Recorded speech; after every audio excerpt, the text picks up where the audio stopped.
Agut Shabbos, Lechaim, Lechaim. J'ai pas de Lechaim aujourd'hui, mais c'est pas grave, on dit quand même Lechaim. Avec l'aide de Dieu, on continue de diffuser les Farbringen du Rabbi de l'année Tafshin Yud 5710. Et donc là, on va voir la première sira du Farbringen de Shabbat Parashat Shlach, donc la paracha de la semaine. Je dois dire que, à mon avis, à mon humble avis, l'enseignement qu'on va voir aujourd'hui, c'est un des enseignements les plus importants du Rabbi sur le rôle d'un shaliach, d'un envoyé, et comment le shaliach doit faire pour être sûr de réussir sa mission.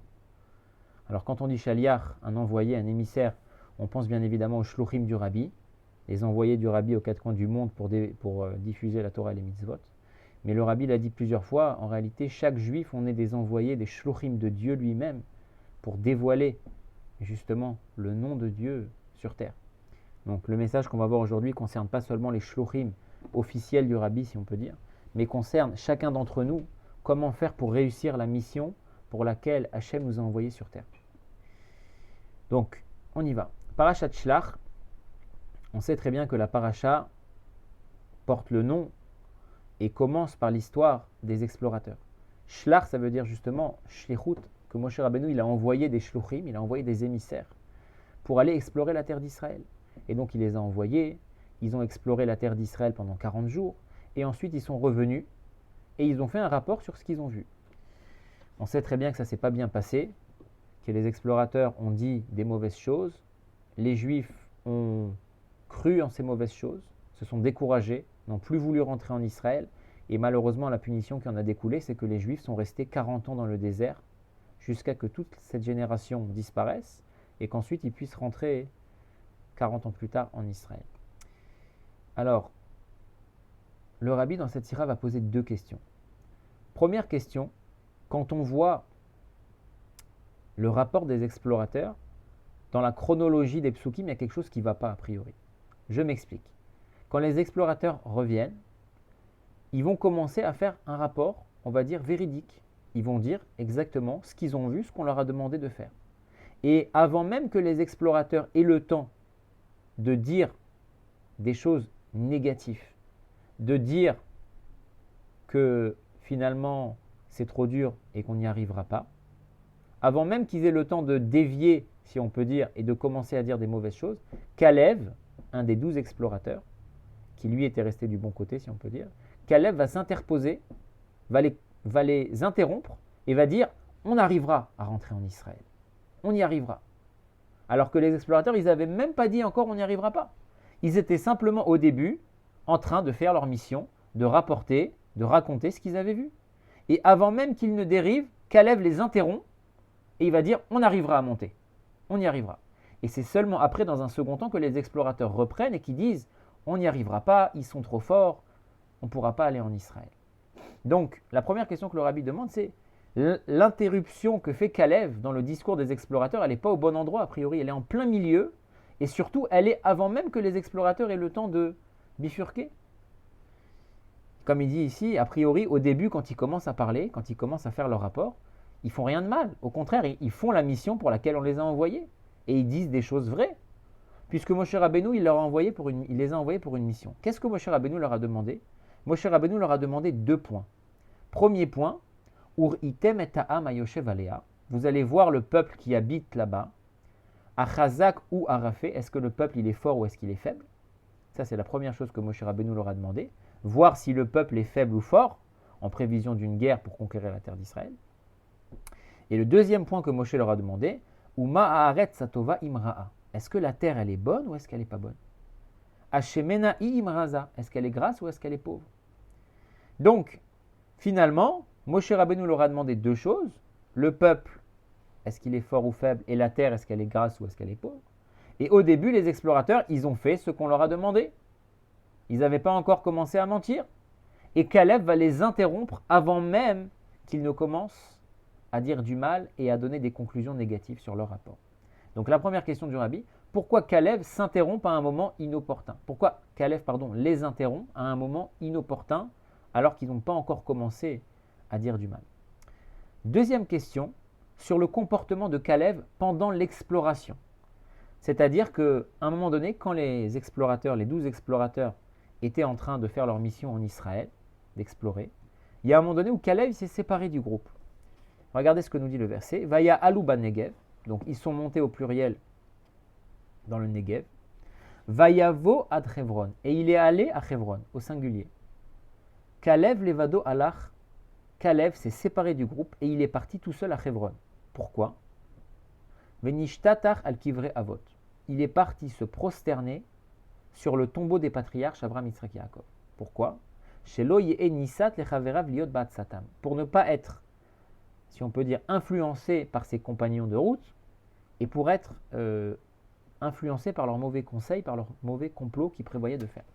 Donc, Kalev, pendant l'exploration, s'est séparé du groupe pour aller se prosterner sur le tombeau des patriarches, comme qui dirait pour se renforcer dans sa mission et ne pas être influencé par ses compagnons, les autres explorateurs. La question que le rabbi pose, c'est pourquoi Kalev ne s'est pas suffi de la force de Moshe Rabbeinu? A priori, quand Moshe Rabbeinu a envoyé Kalev pour faire cette mission-là, Kalev, du coup, il avait les forces nécessaires pour la faire. Parce que si Moshe Rabbeinu t'envoie pour faire une mission, c'est qu'il sait parfaitement que tu peux réussir la mission. Donc tu as les forces nécessaires. Ou bien on peut dire quand Moshe t'envoie faire la mission, il te donne les forces nécessaires pour accomplir la mission. Donc pourquoi Kalev, on a l'impression qu'il a fait un détour pour aller chercher, si on peut dire, une force supplémentaire pour réussir sa mission? Quoi, tu ne te suffis pas de la force de Moshe qui t'envoie? Tu as besoin d'aller chercher une bracha ou quelque chose ailleurs? Donc ça, c'est les deux questions que le rabbi pose. Première question, pourquoi dans le rapport des explorateurs, Kalev il s'interpose au milieu, avant même que les explorateurs aient eu le temps de dire des mauvaises choses? Et deuxième question, quand ils étaient en Israël, avant le rapport des explorateurs, quand ils étaient encore en Israël, Kalev s'est séparé du groupe pour se prosterner sur le tombeau des patriarches, pour aller a priori prendre des forces qui n'étaient pas nécessaires, puisqu'il avait déjà toutes les forces que Moshe Rabbeinu lui avait données pour remplir sa mission. Ça, c'est les deux questions. Maintenant, vers Biur Basé, on va commencer à expliquer. Première question, première réponse. C'était quoi en fait la faute des Meraglim? La faute des Meraglim, c'est qu'ils ont mis leur intellect dans la mission qu'on leur a donnée. C'est-à-dire, on leur a dit de faire un rapport. On leur a dit le peuple comment il est, la terre comment elle est. Ils devaient donner un rapport. Le problème qu'on leur reproche, c'est qu'ils ont apporté une conclusion au rapport. Ils ont dit, on a vu ça et ça et ça, et donc on en déduit que ça et ça et ça. On ne pourra pas rentrer, ils sont trop forts, etc. Cette deuxième étape-là, où toi tu mêles ton cerveau, tu mêles ton intellect à la mission qu'on t'a donnée, tu fais quelque chose qu'on ne t'a pas demandé, ça c'est ça leur erreur. Et on a vu ce qui s'est passé. Maintenant, quand on regarde justement comment ça s'est passé, on voit déjà, avant même qu'ils fassent la grosse erreur d'apporter une conclusion à ce qu'ils ont vu, on voit déjà dans leurs mots comment cette erreur, elle était en eux de manière beaucoup plus subtile. Regardez ce qu'il dit ici. Il dit, Moshe Rabbeinu, quand il leur a demandé d'explorer, il leur a demandé deux choses, on a dit. Il leur a demandé d'abord de voir le peuple et ensuite de voir la terre. Et quand les explorateurs, ils ont fait leur rapport, qu'est-ce qu'ils ont dit? Eretz zavat chalav udvash. Ils ont commencé d'abord à parler de la terre et ensuite, ve'acharkar, aza'am hayoshev ba'aretz. Le peuple est fort. Ça veut dire quoi? Moshe Rabbeinu leur a dit comment il est le peuple et comment elle est la terre. Eux, ils reviennent, ils disent, alors la terre, elle est comme ça, et le peuple, il est comme ça. Avant même qu'ils aient eu le temps de dire des mauvaises choses, d'avoir une mauvaise conclusion, de mentir, déjà, ils ont inversé l'ordre des éléments que Moshe Rabbeinu leur avait dit d'explorer. Moshe Rabbeinu leur a dit d'abord le peuple, ensuite la terre. Eux, ils ont dit d'abord la terre, comment elle est, et ensuite le peuple, comment il est. Alors, on dirait que c'est des détails, mais le rabbi dit non, ce n'est pas des détails. Pourquoi? Ça veut dire quoi si d'abord on commence à parler du peuple ou d'abord on commence à parler de la terre? Il dit comme ça. Moshe Rabbeinu, lui, dans sa tête, la priorité, c'était quoi? C'était de voir le peuple de la terre. Pourquoi? Parce que le but de tout ça, c'est de rentrer en Israël, de conquérir la terre d'Israël. Donc, le plus important, c'est quoi? C'est de voir le peuple, puisqu'on va être amené à faire la guerre avec eux. Donc, si déjà les Bnei Israël, ils voulaient explorer pour préparer le terrain, on va dire, de manière naturelle à l'entrée en Israël, pour Moshe Rabbeinu, le plus important, c'était de voir le peuple. C'est comment le peuple il est qui va nous permettre de nous préparer comme il faut à conquérir le peuple. Et c'est pour ça qu'il dit même, quand il demande aux Meraglim, il dit, est-ce que le peuple il est fort ou faible? Sous-entendu, même si le peuple il est fort, Moshe Rabbeinu il fait passer le mot fort avant le mot faible, même si le peuple est fort, on fera la guerre et on gagnera. Parce que dans la tête de Moshe Rabbeinu, l'essentiel c'était de faire l'ordre divin, de conquérir la terre d'Israël et de rentrer en Israël. Ensuite, comment la terre elle est, ça c'est plus une récompense. La terre elle est grasse, il y a du lait, il y a du miel, il y a des bons fruits. Ça c'était secondaire entre guillemets pour Moshe Rabbeinu. Moshe Rabbeinu il voulait voir d'abord le peuple pour se préparer au combat et ensuite dans un deuxième temps la terre. Est-ce qu'elle est bonne ou pas? Les Meraglim ils ont tout inversé. Ils ont d'abord parlé de la terre. Ah oui c'est une bonne terre. Et après ils ont parlé du peuple. Ah oui mais c'est une bonne terre mais c'est un grand peuple aussi qui est très fort. Sous-entendu, rien qu'en inversant l'ordre des choses, ils ont montré déjà qu'ils avaient un manque d'annulation envers Moshe Rabbeinu. Et eux, ils ont fait passer d'abord, entre guillemets, leur intérêt avant de voir la mission.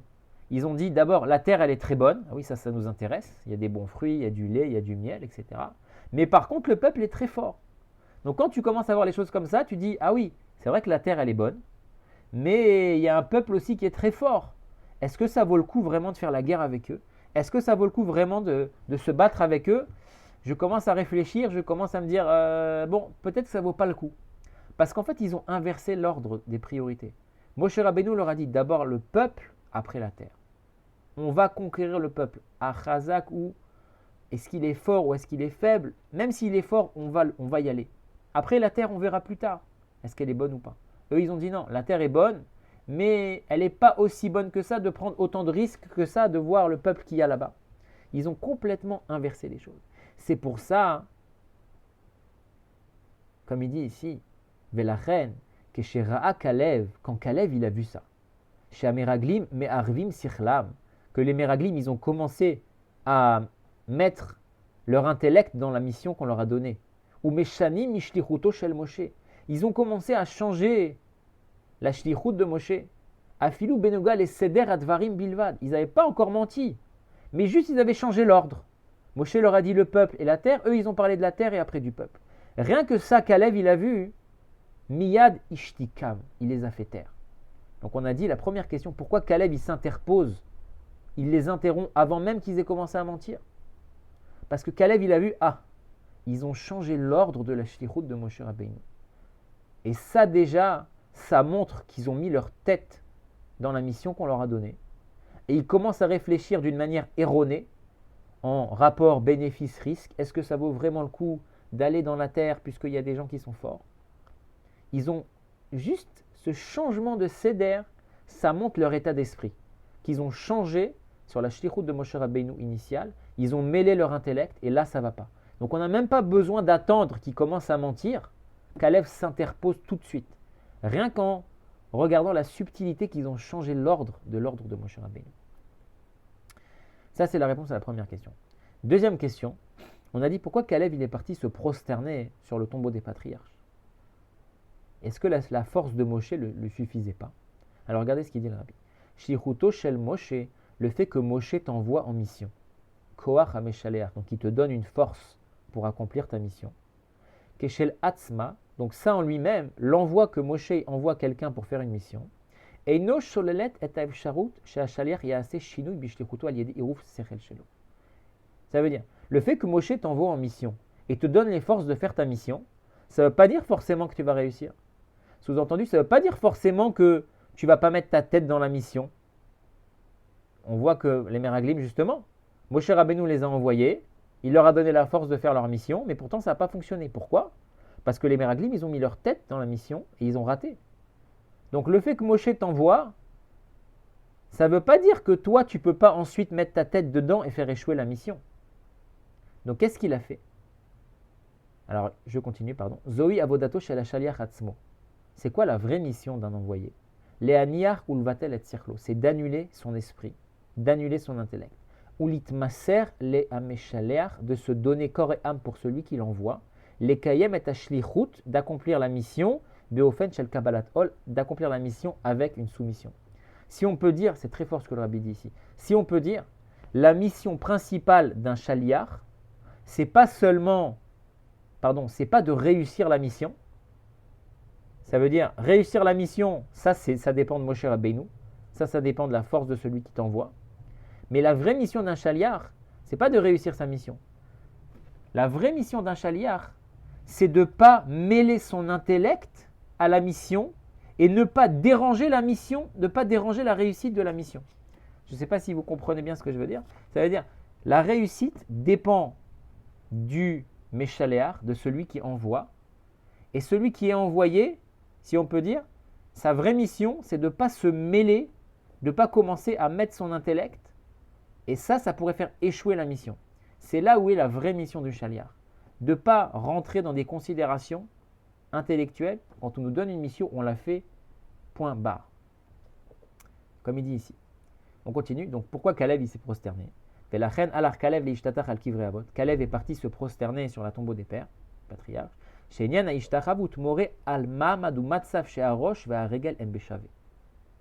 quoi se prosterner? On a dit Kalev est parti se prosterner sur le tombeau des patriarches. On n'a pas dit Kalev il est parti prier sur le tombeau des patriarches. On a dit il est parti se prosterner. Pourquoi se prosterner? C'est quoi quand on se prosterne? On se met par terre, on met la tête sur le sol au même niveau que les pieds. Ça veut dire quoi? Al-pi chasidut, al-maliuta. Chez Zéouinyan akabalat ol milmala me'asechel. Quand tu mets ta tête qui symbolise ton intelligence au niveau de tes pieds qui symbolisent l'action, l'annulation, ça veut dire que tu prends sur toi d'accomplir ta mission sans mêler ton intellect. C'est ça qu'il est parti se prosterner, Kalev. Il est parti montrer son annulation envers Moshe Rabbeinu. Je mets ma tête au niveau de mes pieds. Je ne vais pas commencer à rentrer dans des considérations personnelles. Qu'est-ce que je pense qu'il faut faire? Qu'est-ce que je pense qu'il faut dire? Et qu'est-ce que moi je pense de tout ça? Non. Je me prosterne, sous-entendu, ma tête et mes pieds, c'est la même chose. Grâce à ça, il n'a pas été influencé par le complot des autres. Il n'a pas mis son intellect dans la mission. Il a fait sa mission avec une soumission. Donc là, on a répondu aux deux questions. Pourquoi Kalev s'est interposé au mauvais moment a priori?